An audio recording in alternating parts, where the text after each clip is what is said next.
Boa noite, está começando na sua TV Brasil Oeste o programa Veracidade. Não esquecendo que de segunda a sexta-feira o programa vai ao ar às 23 horas e termina a hora que o galo começar a cantar, exatamente meia-noite. Hoje, quarta-feira, nós estamos hoje e convidamos hoje duas pessoas para nós aqui classificamos como importantíssimas, que é o padre Deusdedit, que é vigário-geral da Arquidiocese da capital Cuiabá, capital mato-grossense Cuiabá. Boa noite, padre. Boa noite, Luiz Poção, alegria estar com vocês aqui. E também nós convidamos para participar desse programa de hoje à noite o professor da Universidade Federal de Mato Grosso, o engenheiro José Carlos de Musi, que é ex-grão-mestre da Grande Loja do Estado de Mato Grosso. Muito obrigado, professor. Boa noite. Boa noite, Luiz. É bom reconhecer o trabalho de um ex-aluno. Me lembrar de você nos bancos escolares da UFMT no curso de Engenharia Sanitária. É um prazer estar com você. Eu que agradeço. Realmente, professor José Carlos, eu chamo ele até hoje professor José Carlos. E a gente teve a oportunidade de, nessa caminhada, encontrar aí quase em todos os lugares, todos os movimentos. E falar de movimento, eu quero começar com o padre Deusdedit, vigário padre Deusdedit, que também é uma figura indescritível do ponto de vista de falar de qualidades. Eu acho que nós tivemos uma época lá naquela região do bairro Dom Aquino, e o padre foi pároco lá da São José Operário, dá oportunidade para todos. Nós tivemos um pleito eleitoral na época, e ele convidou todos os pré-candidatos daquela região para um debate. Convidou a paróquia para que aquela região ouvisse a proposta justamente dos pretensos candidatos. Isso é uma coisa assim que eu nunca imaginei que ia participar daquele momento realmente democrático, onde você leva a sua proposta. É uma coisa realmente que mexe mesmo com a gente, e isso é difícil de ver. Mas, padre Deusdedit, vamos falar um pouquinho do tema da campanha da fraternidade. Igreja e sociedade. Eu vim para te servir. O que significa tudo isso para a Igreja Católica hoje, padre? Inicialmente, nós temos que ver a origem da campanha da fraternidade, que iniciou em 1964. E a partir daí, a campanha da fraternidade vai se tornando essa grande escola de conscientização, porque a igreja sempre ela é uma instância conscientizadora. Então, essa campanha ela trabalha nessa linha de sensibilização, de conscientização, de mentalização das pessoas. E este ano, nós também escolhemos esse tema para comemorar os 50 anos do grande decreto chamado Gaudium et Spes do Concílio Vaticano II, que aconteceu no ano de 65. Portanto, estamos celebrando 50 anos. A Gaudium et Spes significa alegria e esperança, Gaudium et Spes no latim, Gaudium é alegria, Spes esperança. É o documento que trata do diálogo da igreja com a sociedade moderna. Até então, nós tínhamos uma igreja um tanto quanto fechada, um pouco fechada para o mundo e para a sociedade. E a partir daí começamos a aproximar e aprofundar esse diálogo com a sociedade moderna. Diálogo significa você estar dentro do mundo. Lembrando aquilo que Jesus mesmo disse, rezando pelos discípulos: peço que não os tires do mundo, mas que os preserve do mal. Então, a igreja é este sal, este fermento, esta luz que tem que estar presente na sociedade. E para a gente ser fermento, ser luz, temos que estar inserido na massa que é a sociedade. Padre Deusdedit, recentemente, hoje teve uma movimentação e a Igreja Católica, é histórico isso, ela sempre tem buscado politizar o cidadão. O país atravessa uma situação de dificuldades. Teve no dia 15 ainda desse mês uma grande movimentação popular que aconteceu no Brasil. Esse tema, ele tem alguma coisa a ver com essa movimentação, com esse país, com tanta corrupção que tem acontecido? Como que o senhor interpreta tudo isso? A leitura que fazemos é que nós precisamos mesmo manifestar. Entretanto, é preciso dizer que o Brasil ainda é uma democracia muito assim, está crescendo, está amadurecendo. Nós não estamos ainda muito acostumados com esses grandes manifestações de massa. Mas isso é muito louvável. As pessoas têm o direito de se manifestar na ordem, sem violência, né? mas a democracia é isso. Então, isso amadurece o processo democrático, aperfeiçoa a nossa democracia. Penso que as grandes mudanças na história, as transformações sociais nunca vieram de cima para baixo, mas sempre começa a partir da base. Então é preciso que haja essa mobilização, que não apenas agora, mas seja uma dinâmica permanente para a transformação da sociedade, que está sempre em transformação e em construção também. Então eu vejo como muito positivo também. Entretanto, nós vivemos um momento de crise, mas eu sempre digo, de esperança em esperança, sempre na esperança. Não deve faltar essa luz da esperança, que nós vamos superar esse momento, desde que haja, sim, esse interesse, essa participação de todos. Sempre eu estou lembrando que nós estamos num país democrático, que a grande riqueza desse país, eu digo, é a nossa democracia. Nós estamos ainda aperfeiçoando essa democracia. E essas manifestações populares ajudam a consolidar o processo democrático. Uma coisa que me chamou a atenção, e aí eu quero aproveitar e interagir aqui com o engenheiro José Carlos de Muses, professor e ex-grão-mestre da maçonaria, da grande loja do estado de Mato Grosso. Uma coisa que, inclusive, chamou bastante atenção da gente aqui na televisão, a gente sempre estava trazendo um entrevistado, e nas horas dos intervalos o pessoal fala, você sabia que a maçonaria liberou os irmãos para esse ato do dia 15? Eu quero perguntar para o senhor, o que levou a maçonaria, a grande loja do estado de Mato Grosso, a liberar os irmãos para que pudessem também participar desse ato? É um prazer estar aqui. O padre o conhecimento dele e as relações efetivas que ele tem com a sociedade já prevêem, até antes dele estar aqui, nós já sabíamos dessas participações. E também a instituição, ela sempre participou dos eventos de naturezas políticas no Brasil, de uma maneira mais discreta, porque ela respeita a opinião de cada um dentro desse processo democrático. E quando você tem a manifestação da chamada democracia, então você tem segmentos de linhas de pensamento diversas e distintas, principalmente as chamadas manifestações políticas, onde às vezes elas tendem a ser partidárias, as manifestações econômicas elas tendem a um sistema diferenciado, as manifestações sociais e assim sucessivamente. Então a instituição procurava não manter a sua forma como bandeira própria. Ela prepara o indivíduo e o ser humano pode participar de acordo com as suas convicções. Ele vai fazer os seus movimentos, vai fazer as suas defesas, vai participar desse processo de uma maneira independente e de uma maneira consciente. Nós temos um momento onde não se trata mais no Brasil hoje de um movimento político partidário, não se trata hoje no Brasil de um movimento exclusivo de facções da sociedade, mas é um movimento de toda a sociedade em busca dessa democracia. Nós não temos 40 anos de experiência democrática e é necessário, mínimo 40 anos, uma geração que se troque de posição. Os hebreus levaram 40 anos para a travessia de um deserto que se poderia fazer em 2 anos, mas era representativo porque precisava reoxigenar aquele pensamento.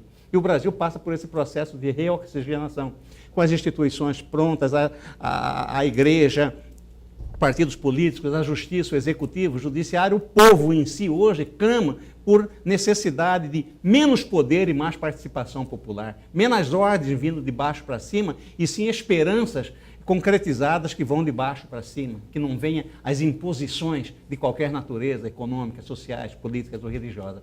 Então, a instituição, a maçonaria, neste movimento que teve no dia 15 de março passado, disse aos irmãos que já participavam de movimentos, vocês podem participar com a identificação que pertence à instituição.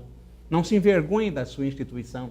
E nós não temos necessidade de esconder a nossa posição, que somos a favor dessa democracia, pelo caráter, pela ética, pela seriedade, pela sobriedade das decisões e pelo bem-estar do povo, que, afinal de contas, há uma necessidade de que essa população seja beneficiada nos elementos essenciais para a sua sobrevivência, quer seja educação, segurança, saúde, para que ele tenha paz, para que ele possa fazer dessa paz social a vivência e a convivência fraternal de nós todos. Porque com fome, sem saúde, sem segurança, sem educação, dificilmente o ser humano pode conviver em fraternidade. A fraternidade se faz que você também tenha a alegria física e espiritual. Então, nesse predisposto, as potências maçônicas do estado de Mato Grosso disseram para seus membros que fossem às ruas como quisessem, que poderiam colocar o seu dístico da instituição, o nome da sua loja, o nome da sua instituição dentro do seu peito, e se não quisesse, também que não o fizesse.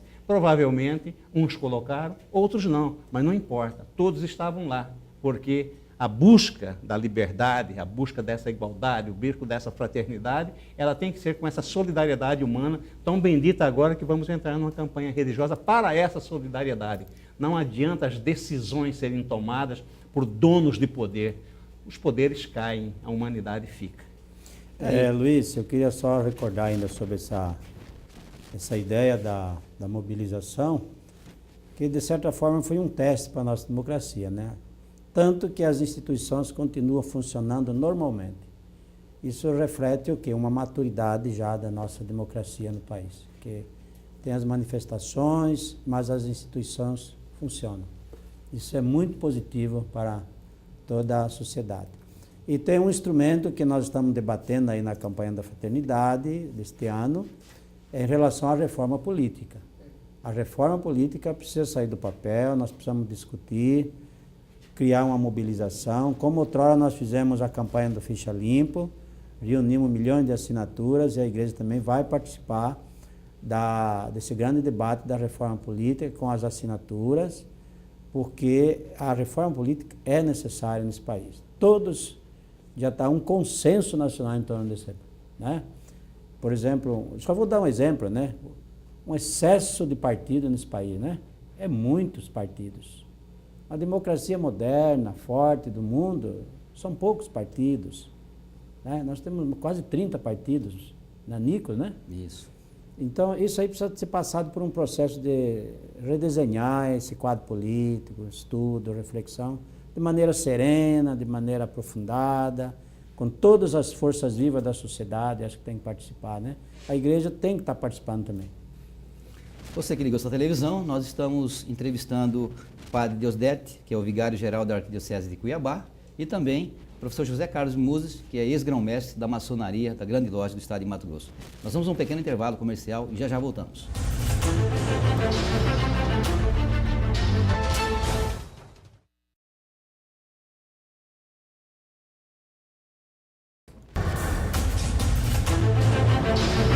De volta com o programa Veracidade na sua TV Brasil Oeste, canal 8. Importante avisá-los, aos nossos queridos telespectadores, que a TBO está com a programação conectada com o mundo. Então, qualquer pessoa do Brasil ou fora do país que queira assistir em tempo real todos os programas, a programação regional de Cuiabá, da TBO, acessar o site www.tvtbo.com.br. Você está no quarto, não tem televisão, leva o celular, você assiste o programa agora, nesse momento é só você conectar na internet e assistir, ou pelo computador, ou pelo celular, é essa mensagem que nós estamos transmitindo. E lembrando aos senhores que é interagir com o programa, nosso WhatsApp 9974-1213, ou através do nosso e-mail, programaverasidadelp@gmail.com. Tanto o WhatsApp quanto o e-mail, pode a qualquer momento, não necessariamente agora que você está aí deitado na cama ou no sofá, para acessar. Durante o dia todo, você pode conectar e mandar sua mensagem, inclusive a pauta do programa, as matérias, enfim, os entrevistados, o quadro de entrevista, quem faz a pauta do programa é através dessa sugestão, dessa interação com esses dois canais, que é o nosso WhatsApp e também o nosso e-mail. Eu estou aqui com a maçonaria do meu lado direito e do lado esquerdo da Igreja Católica. Eu vou fazer uma pergunta aqui, porque tanta coisa para falar com o Padre Deusdedit e o professor José Carlos, com relação a essa relação maçonaria e Igreja Católica. Como que está hoje, professor José Carlos de Muses, essa relação com a Igreja Católica? Eu vou dizer que nós temos uma relação com a Igreja Católica, desde os primórdios da Igreja Católica, desde os primórdios da maçonaria, muito boa. Nós, historicamente, nos idos de ano 800 até 1100, Nós éramos os construtores oficiais das obras religiosas, porque a igreja tinha um potencial econômico e um potencial cultural muito grande, as famosas bibliotecas que tinha nos seminários, nas igrejas, e nós, maçons, somos reconhecidos por procuradores de conhecimentos, por conhecimentos na área de informática, na área das ciências, na área das artes. Nós construíamos essas obras, nós tínhamos a técnica de construção e éramos recomendados, nós éramos os Comantines, que eram os primeiros construtores, construímos muitas obras, e vivíamos bem. Mas a evolução de pensamento chegou na Idade Média, o Iluminismo trouxe algumas ideias diferenciadas, que eram de menos participação da igreja no poder e menos participação, e mais participação do Estado, porque a igreja tinha um poder muito grande com relação à sociedade, até ao social. A igreja era, às vezes, mais do que o próprio rei. Então, um bispo tinha um poder maior do que, às vezes, o do príncipe, qualquer coisa desse jeito. Mas nós vivíamos muito bem. Aí, quando em 1720, 1730, começou a se organizar a instituição, então nós começamos a ter embates de ideias, embates de pontos de vista a respeito da forma da organização social, que muitos irmãos nossos participavam do movimento iluminista, e eram movimentos que separava o Estado da igreja, tirava o poder da igreja na família, tirava o poder da igreja na educação, no ensino, que a igreja praticamente era dono do ensino. Eu fui formado num colégio de padre, onde a referência, até há 40 anos atrás no Brasil, 50 anos atrás, o casamento religioso tinha mais valor do que o casamento civil. Era a igreja que te dava a certidão de casamento religioso, que depois se transformava em civil. E, efetivamente, essas evoluções aí, a igreja também, pacificamente, concordou com esses processos de mudança. Então, isso houve um pequeno afastamento de ideias, mas tanto a maçonaria quanto a igreja católica, elas convivem muito bem, porque nas nossas práticas maçônicas, nós exigimos que se haja uma crença, e a predominância das crenças na maçonaria é a crença da religião católica. E existem outras também, participações de cristãos não católicos que estão conosco e convivemos muito bem. Pequenas divergências acontecem, nós vivemos comumente aqui com D. Milton, constantemente trocando informações, porque todos nós procuramos conhecimento. E nós estamos em busca desse conhecimento também, como a igreja busca esse conhecimento, para nós aperfeiçoarmos o homem, que é o objeto final da nossa intenção. Nós ainda não temos um homem acabado na nossa instituição, nós dizemos que o homem está constantemente em formação, certo? E nós procuramos aprender, e aprendemos bastante, respeitamos todas as religiões. Não permitimos que haja uma discussão a respeito do sectarismo religioso, porque o sectarismo é que leva às diversas confusões, às diversas brigas, divergências, até guerras. Quanto não se matou em nome de religião ou em nome de Deus, quando as vidas deveriam ser preservadas? Então, nesse afã, nós preservamos todas as religiões. E não admitimos que haja um sectarismo religioso dentro da nossa instituição. Porque no instante que o irmão tem que me convencer que a religião dele é melhor que a minha, não, ele não me quer, ele me quer como escravo. E nós temos um livre-arbítrio de cada um de nós escolhermos aquela crença que mais lhe aprouver. E principalmente nós estamos num mundo mais moderno, onde a religião não tem mais função social, não é? Religião social, a religião hoje é do homem, é o ser humano que se prepara para ser mais humano, para ser mais temente a Deus, para ser mais religioso, para ser mais fraterno. Não tem uma religião social, que é a religião do país, a religião da nação, a religião da cidade, a religião do bairro, não. Existem ações religiosas das diversas religiões dos bairros, mas a religião que cada um de nós procura é a religião minha. Eu tenho que me identificar com Deus, eu tenho que religar com o superior. Esta é a religião. Por isso que nós convivemos bem com as religiões. Quer seja as religiões, principalmente as monoteístas, que nós temos uma convivência um tanto pacífica, com o cristianismo, que é a maior religião da face da terra. Mas, em alguns lugares, às vezes, nós temos pequenas discordâncias entre o venerável de uma loja e o pároco da cidade. E são divergências que são superadas posterior com a participação das autoridades religiosas maiores, das autoridades maçônicas maiores, para que se mostre que nós somos irmãos, nós somos todos filhos de um Criador. Padre Deusdedit. Em relação a essa questão, Luiz, Como ele já disse ali, nós vivemos numa sociedade pluralista. O pluralismo é a característica principal do momento que a gente vive. Então, dentro de uma sociedade pluralista, qual é a nossa postura? De diálogo. Então, esses conflitos que aconteceram, eles servem de lições para a gente poder buscar mais o diálogo. E está superando não só esse, como outros conflitos através do diálogo. Isso que a igreja hoje está pregando, né? Esse tema da campanha é exatamente isso, buscar o diálogo com todos os segmentos, entidades e movimentos que estão aí na construção de um mundo novo, um mundo melhor. A maçonaria é também uma entidade benéfica e benemérita também na sociedade, então nós sabemos, né? Nesses grandes momentos assim estão sempre presentes os clubes de serviços. Por quê? Buscamos o bem comum. Todos buscamos o bem comum, vamos somar, então, né? Então, esse é o ponto de convergência, é a busca do bem comum da sociedade, é a paz social, é a justiça social, e aí nós somos todos irmãos, né? Temos que ser parceiro, né? Então, a linha hoje que nós adotamos é a linha da parceria, né? Nós temos que ser parceiros sempre na construção do bem comum e da sociedade. A igreja no Brasil, a campanha da fraternidade, historicamente falando, foi uma das primeiras instituições que fincou o pé nessa terra, na terra de Santa Cruz, né?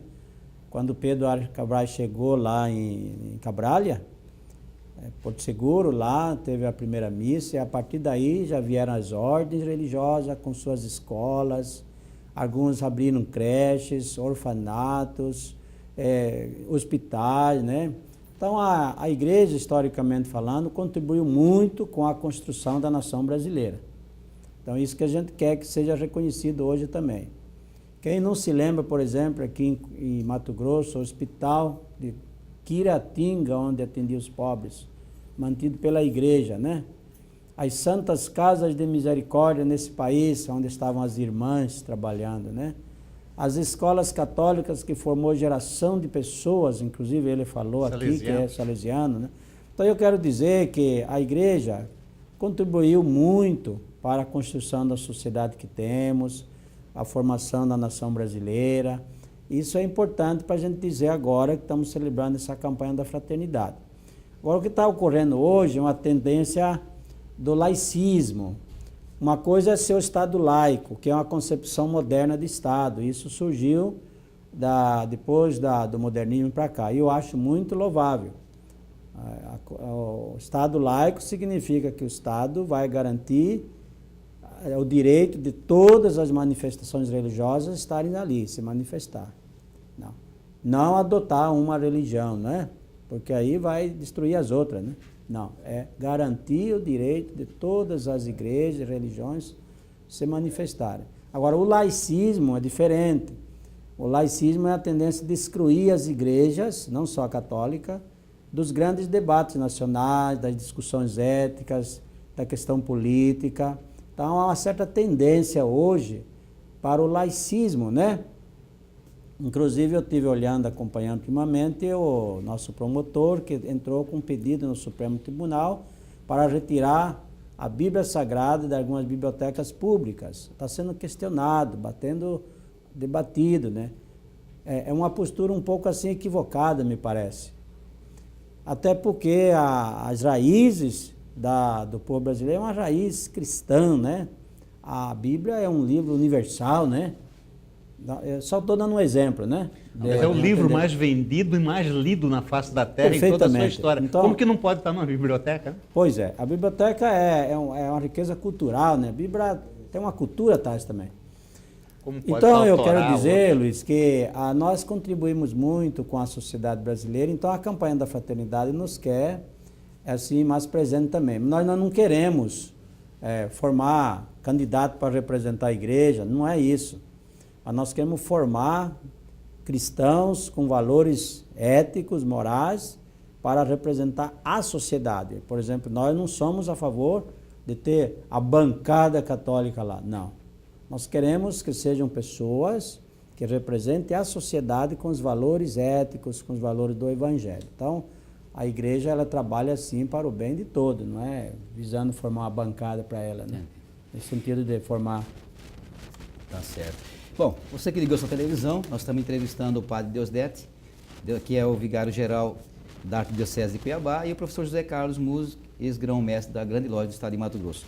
Nós vamos um pequeno intervalo comercial e já voltamos com nossos dois entrevistados.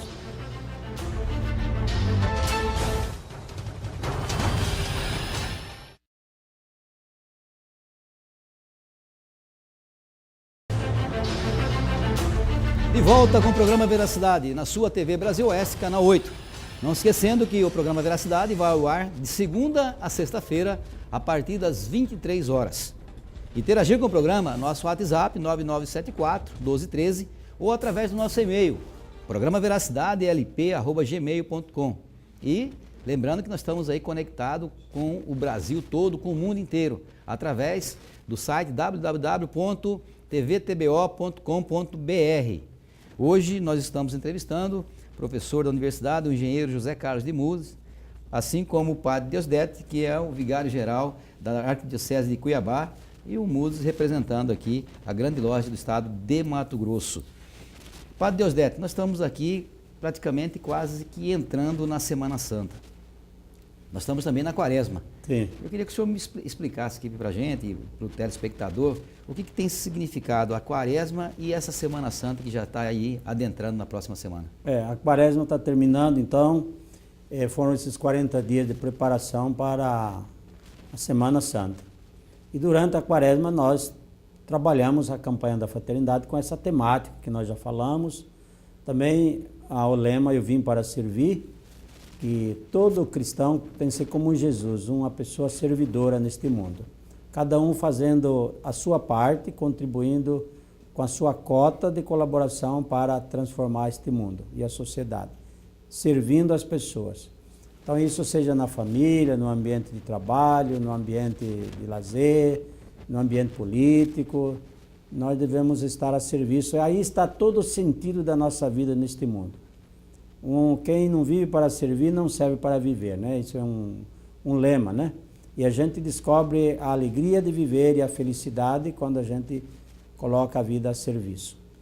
E agora nós temos aí a campanha da fraternidade, a Semana Santa, como o senhor perguntou, que é essa semana maior, como a gente costuma dizer, onde a gente celebra este ato supremo da paixão e morte de Cristo, que se entrega por todos nós, numa atitude generosa, de obediência total ao Pai. O Cristo se oferece por todos, para a redenção da humanidade. E nós temos nas igrejas aquela programação da Semana Santa que começa com o Domingo de Ramos, que lembra a aclamação de Cristo como nosso Rei. Isso é feito em todas as igrejas, todas as paróquias. Depois tem o Tríduo Pascal, que começa na Quinta-feira Santa, com a missa vespertina, a missa da noite. Tem a celebração da Paixão de Cristo na sexta-feira e a vigília do Sábado Santo, que é a mãe de todas as vigílias, como diz Santo Agostinho. E depois, no domingo de Páscoa, né? Então eu queria chamar a atenção aqui que não vamos ficar só mergulhado nesse consumismo, né? Nessa mercantilização da Páscoa, de ovos, né? Um absurdo, padre. Um absurdo. O preço então, tá um absurdo. Até num aspecto é bom que gera emprego, vende, movimenta a economia. Mas a gente tira o foco do verdadeiro sentido da Páscoa, que é buscar esse encontro com o Cristo ressuscitado. A Páscoa é vida nova em Cristo ressuscitado. Então, nesse sentido, eu gostaria mesmo de passar essa mensagem. Vamos fazer a Páscoa, seja uma Páscoa renovadora para a nossa vida, de encontro com Deus, de encontro com as pessoas, de revisão da vida, de ser uma nova pessoa.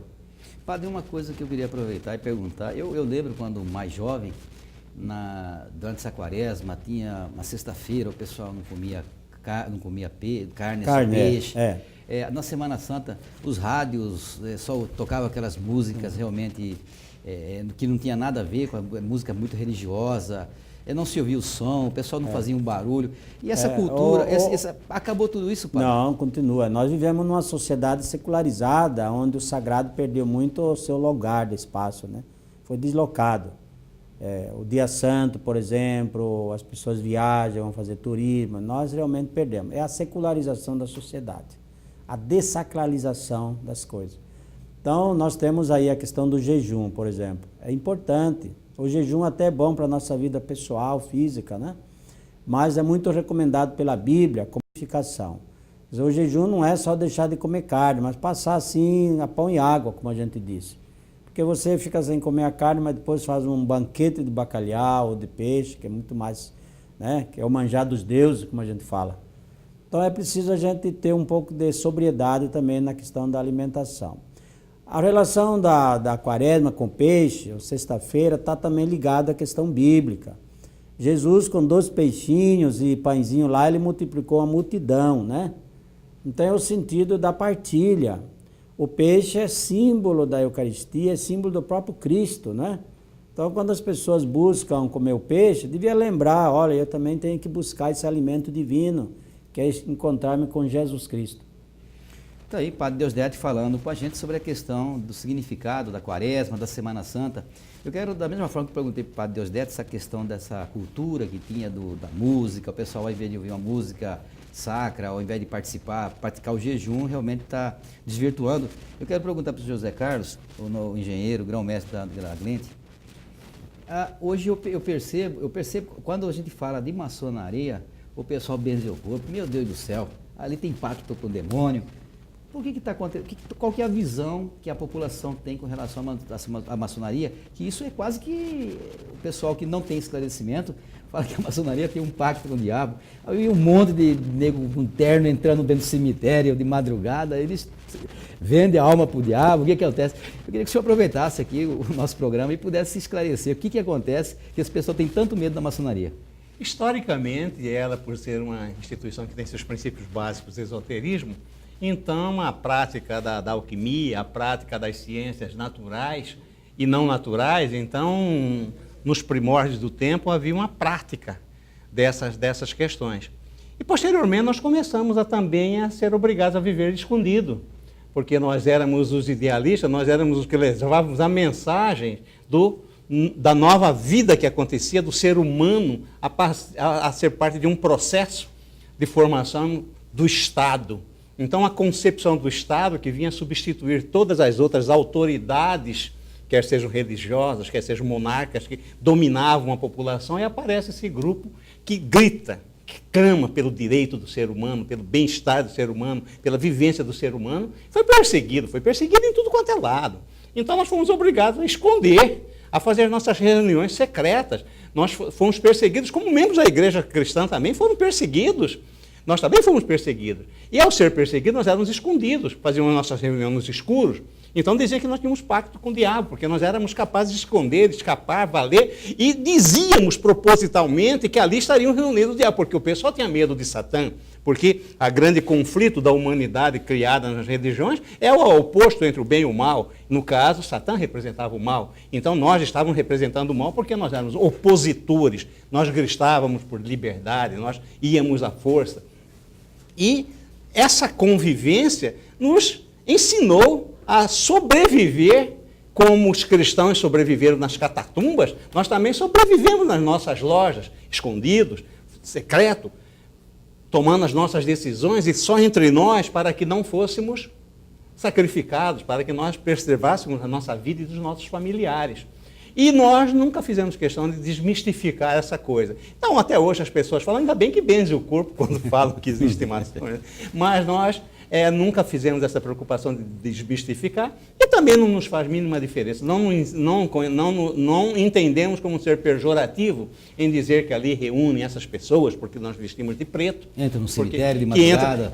Mas eles entram num cemitério. Não, quando nós vamos fazer os nossos processos de trazer novos membros, nós fazemos um passeio, levamos a uma maternidade, onde ele vê o nascimento, levamos ele numa escola, onde ele vê a maturidade, a mocidade, e levamos ele ao cemitério, que é o final de nós todos, onde nós todos vamos. Então mostramos essas 3 etapas da vida, meramente figurativa, para que ele tenha conhecimento daquilo e veja aquilo que, meu amigo, você é irreversível esse processo, nascer, viver e morrer.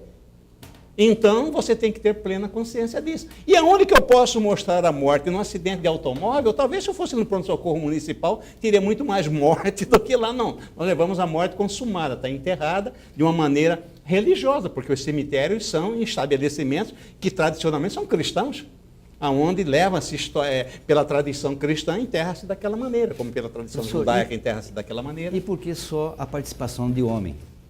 Não, não é também. O que acontece? O Brasil, com relação à maçonaria, é um tanto mais conservador, mas existem diversos países onde já há concepção de que as mulheres também podem participar, porque também é ser humano, certo? Também é filho de Deus, aliás. Também todas as instituições já estão colocando o sexo feminino para participar. Não tem sentido. Hoje, na França, em Portugal, na Itália, na Alemanha, existem lojas maçônicas com participação de mulheres. No Brasil também existe. Mas nós, aqui latino-americanos, ainda temos uma característica muito machista ainda, certo? Enquanto as mudanças, onde as conquistas das mulheres, elas aparecem muito mais e primeiramente na Europa, depois na América Latina. Mas não é verdade. Mulheres também já participam da nossa instituição e as mulheres, elas desenvolvem as suas ações normalmente. Algumas lojas são preferencialmente masculinas, algumas lojas são preferencialmente femininas e algumas lojas são, inclusive, funcionando mistas, em menor quantidade. Mas é a evolução que o padre está, nós estamos secularizando e a cada dia que passa nós vamos E o patrono da maçonaria é São João Batista, né?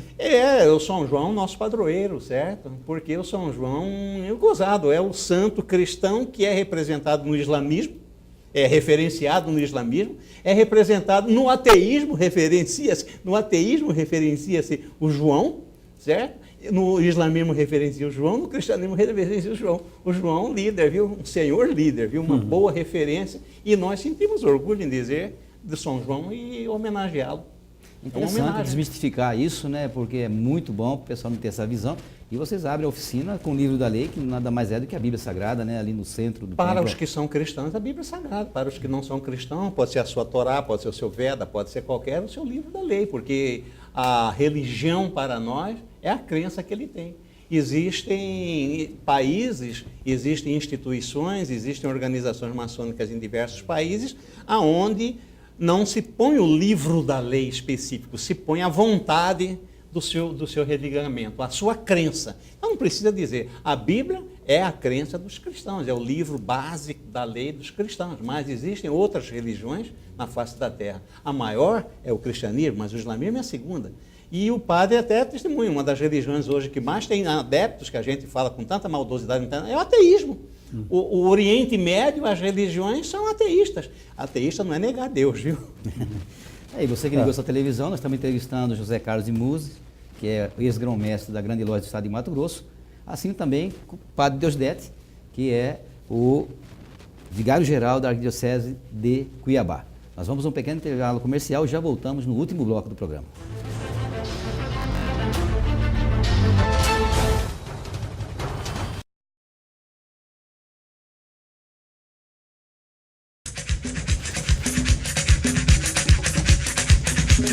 De volta com o programa Veracidade. Não esquecendo que o quadro Moda e Prosa, sexta-feira, no último bloco, com Tony Hudson, e a apresentação vai ser do violeiro Daniel de Paula. Você que está aí, sexta-feira, no quadro Moda e Prosa, no último bloco do programa Veracidade, você vai estar assistindo uma entrevista com Daniel de Paula, grande violeiro. Não se esquecendo que você quer interagir com o programa, 9974-1213 ou através do nosso e-mail, programaveracidade.lp@gmail.com. Nosso programa já está entrando agora no último bloco. José Carlos de Musi, ex-grão-mestre da Glente, da Grande Loja, e o nosso grande pároco da nossa querida capital, Padre Deusdedit. Padre Deusdedit, esse domingo agora começa então a Semana Santa, né? Que é o Domingo de Ramos. Sim. E eu gostaria de ver com o senhor como é que está a programação, o que a Igreja Católica está promovendo para esse dia, quais são as ações desde o dia do começo do Domingo de Ramos. Primeiro, dois acontecimentos marcam a abertura do Domingo de Ramos. Primeiro, que é o dia da coleta nacional para o Fundo de Solidariedade dessa campanha. A campanha sempre tem um resultado final, desemboca nesse resultado, que é a coleta que nós realizamos em todas as comunidades, paróquias, escolas católicas, para formar o Fundo de Solidariedade Nacional, Diocesano, para ajudar os mini projetos sociais que a Igreja vem implementando em vários lugares do Brasil. Nós temos inúmeros projetos sociais, mini projetos, nas paróquias, nas escolas, nas creches, que são mantidos pela igreja. Então, esse dinheiro da campanha da fraternidade tem essa finalidade. Uma parte vai também para o Fundo de Solidariedade Nacional, CNBB, que é administrado pela Caritas Nacional, que ajuda muito os mini projetos do Nordeste, da Amazônia, né? A construção de poços artesianos no semiárido. Então nós temos pela capilaridade da igreja, nós temos muitos projetos sociais sendo implementados.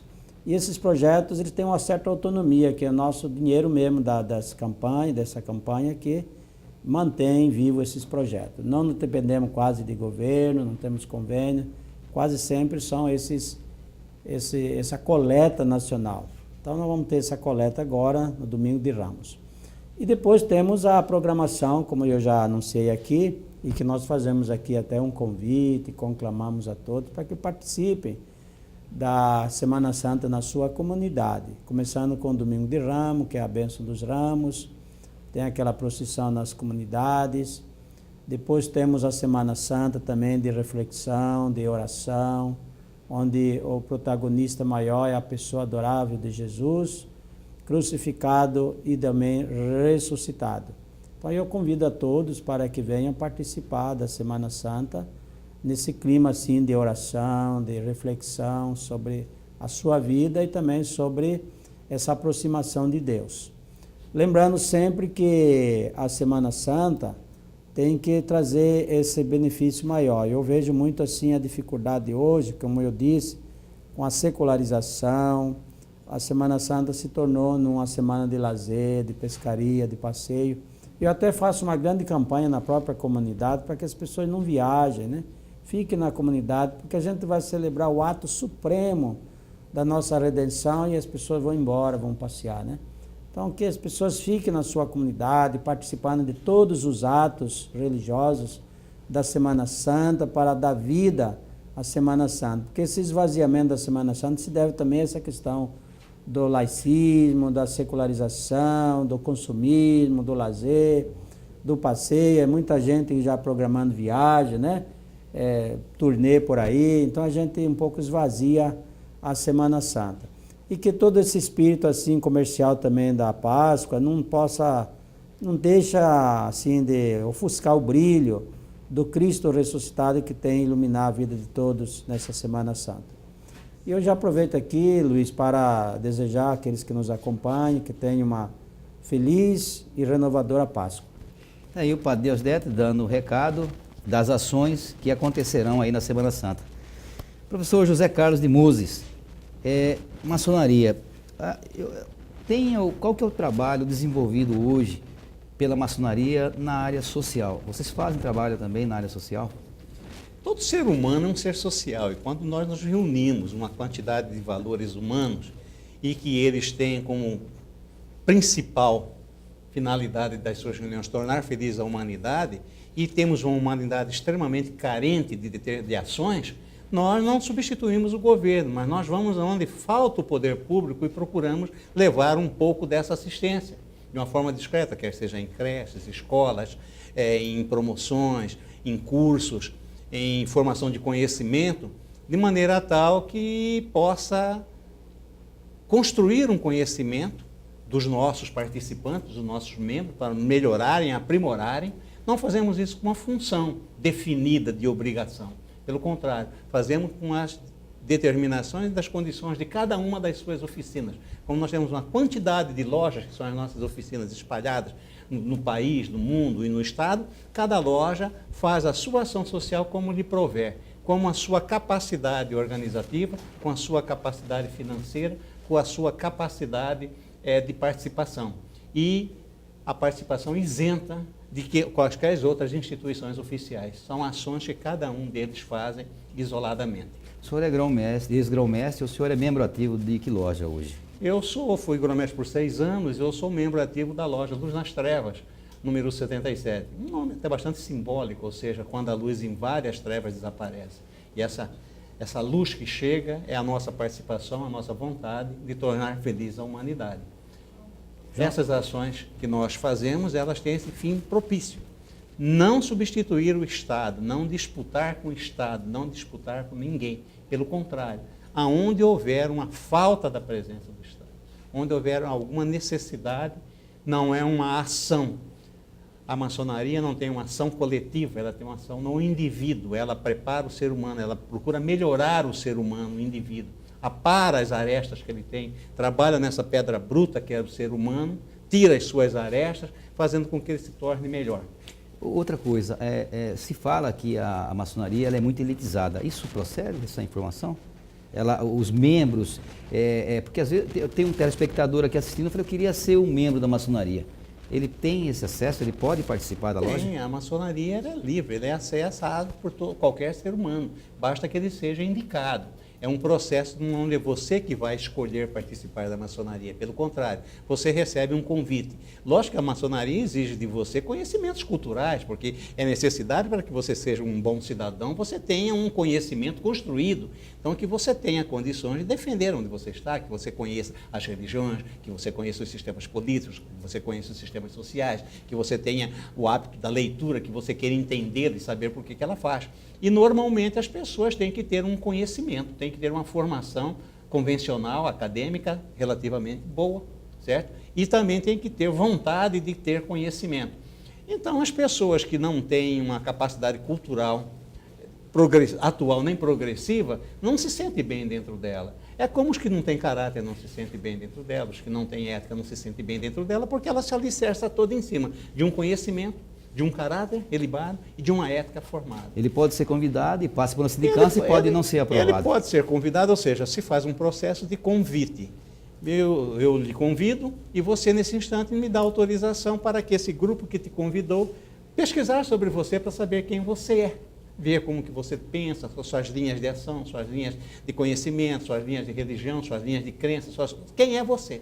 Descobrindo, sabendo aquilo, então você vê que é um potencial membro da nossa instituição. Muitas pessoas são extremamente capazes, potenciais membros da instituição e não estão na instituição porque deixaram de receber um convite. Não é uma procura voluntária. E mesmo alguém aprovado dentro da instituição pode estar cometendo também algum deslize, né? Sim. Mesmo depois de aprovado na instituição, lá não é, como diz no popular, casa de freiras, ou seja, toda pureza não. Lá é uma instituição composta por homens sujeitos aos vícios e às mazelas que existem na face da terra. Então existem maçons que saem, que fizeram delitos, que foram condenados e que saíram, que foram criados. Os nossos dedos da mão são diferentes, então eles também todos são.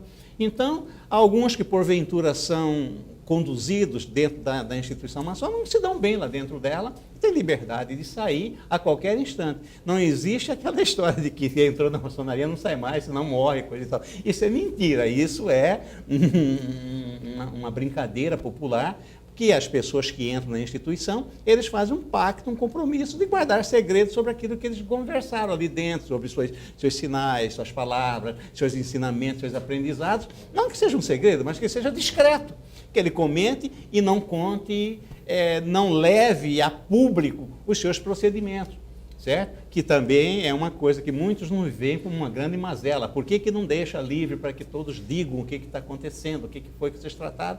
É o nosso medo, nós também temos medo de sermos atacados e depois termos que sofrer represálias por aquilo, porque nós preservamos dentro da loja o livre-arbítrio e a liberdade. Então, lá dentro, você tem a liberdade de dizer, de agir da forma que você acha, e às vezes ela não pode ser tornada pública para a preservação do nosso irmão, para a preservação da própria instituição, mas não para a preservação do conhecimento, porque às vezes ele precisa expor aquilo para que o conhecimento de todos aconteça. Porque se ele não ouvir de outros, se não se construir esse conhecimento através do que os outros irmãos dizem e comentam e trazem do que eles têm de informações, a gente não é bem preparado. Nosso tempo está bem chegando no finalzinho, só bem rápido. Hoje a grande loja, ou melhor, ela está no mundo inteiro. Quanto tempo hoje de maçonaria, de loja da Glente, por exemplo? O Brasil tem registrado, em 1822, o Grande Oriente do Brasil veio aqui constituir uma potência. A maçonaria é imemorial, ou seja, a gente não tem uma data fixa de quando ela iniciou. Tem os registros históricos, cada dia vai dando uma data mais para trás. E no Brasil? No Brasil foi em 1822 com o Grande Oriente do Brasil. Foi criada... São quantas potências hoje? No Grande Oriente do Brasil era uma potência com sistema organizacional federativo, poder único, central. Em 1927, certo? Houve uma cisão de poder, sempre o homem na ganância do poder, sempre por as suas divergências de poder, se separou e ficou uma parte chamada Grande Lojas, onde elas são confederadas, não é um poder central Brasília, é um poder Estado dividido em cada Estado. E, posteriormente, em 1967, uma terceira cisão novamente, por ser confederado, criou-se os Grandes Orientes Independentes. Então, em Mato Grosso, tem 3 potências. O Grande Oriente do Brasil, Mato Grosso, uma organização, a Grande Oriente do Estado de Mato Grosso e as Grandes Lojas do Estado de Mato Grosso. Todos convivem pacificamente. A única diferença que tem é da forma que se estrutura a sua organização, como se elege seus representantes, como que se administra. A federada é um poder central e as confederadas são poderes separados que se reúnem em assembleias posteriores. Professor, muito obrigado pela sua participação. Padre Deusdedit, muito obrigado. Quero parabenizá-los e, infelizmente, nosso tempo chega ao final. Quero agradecer a você, telespectador, que ficou até agora já. O Galo já daqui a pouco já está cantando, né, Galo? Meia-noite encerra seus trabalhos. E eu quero agradecer, mas assim, de coração mesmo, a todos que ficaram linkados assistindo esse belo programa, com certeza pelas pessoas que estão aqui hoje nesse estúdio. Tenham todos uma boa noite e até amanhã, se assim Deus nos permitir.